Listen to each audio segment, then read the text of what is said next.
44. 42. For 8-year-old Giovanni and his mom Denise, navigating elementary school in the middle of a pandemic is a lot like playing the math game on his iPad. You sure? Mm-hmm. Okay. Every now and then you run into a challenge that really stumps you, like shifting to remote learning at the start of COVID. It was just so hard. He does have a learning disability, so it was harder for me. So it was a no-brainer for Denise to send Giovanni back to school in person full-time last year when that became an option at Martin Elementary in Manchester, instead of going with a fully remote or hybrid model. But that proved easier said than done. He wasn't motivated to go to the school. He felt like he was failing. He does have sleep problems, so he wouldn't sleep all night. He was really tired. I was getting phone calls from the school saying, hey, Joe's really tired. So sometimes I took it under consideration, just let him stay home and rest. Those absences started piling up throughout the year. I want to say like 27 days, maybe more. Missing that much school made Giovanni chronically absent. The state of Connecticut defines chronic absenteeism as having an attendance rate at or below 90%. In a standard 180-day school year, that's missing at least 18 days. And I mean, I gotta imagine it's very difficult and very emotional having to balance what you think is best for Jojo, but also realizing that he's missing a lot of school in the long run. Knowing that he can't read, I'm sorry.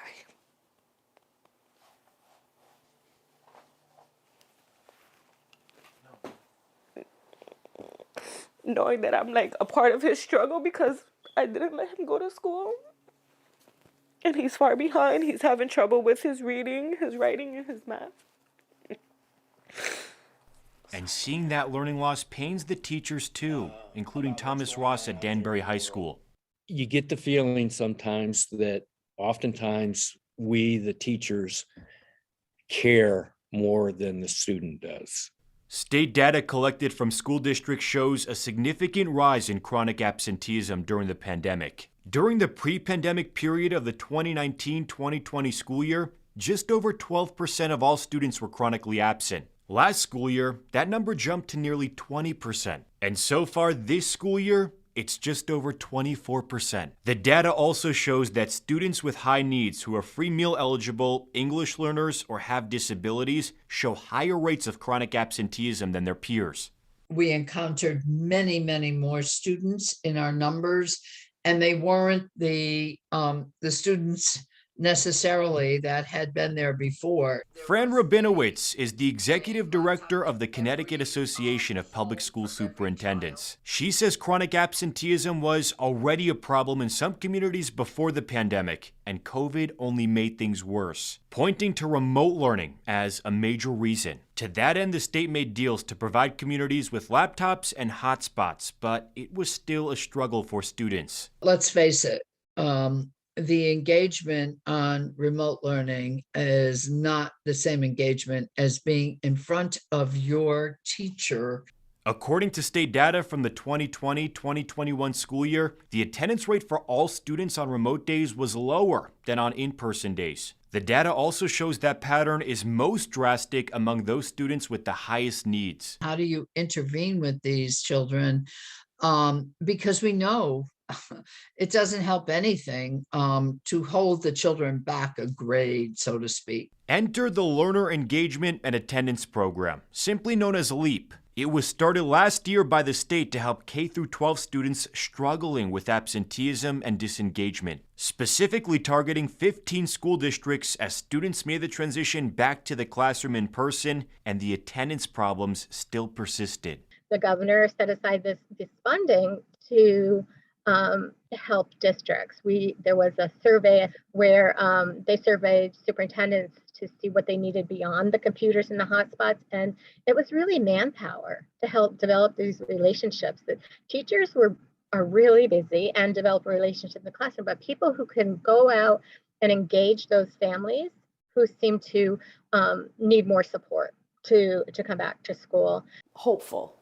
At Manchester Public Schools, Latasha Easterling Turnquest is leading that effort, overseeing student engagement specialists in elementary schools. Those positions in part born out of the LEAP program. They're looking at the chronic absenteeism lists 8 to 15%, and they're making phone calls, they're doing Zoom meets, Google Meets with families, if the family allows, which has been really tough going into the home to do an actual home visit. All that to really understand what's keeping students out of school. A second grader or kindergartner doesn't say, I'm going to miss 40 days of school. There's definitely something going on with the family.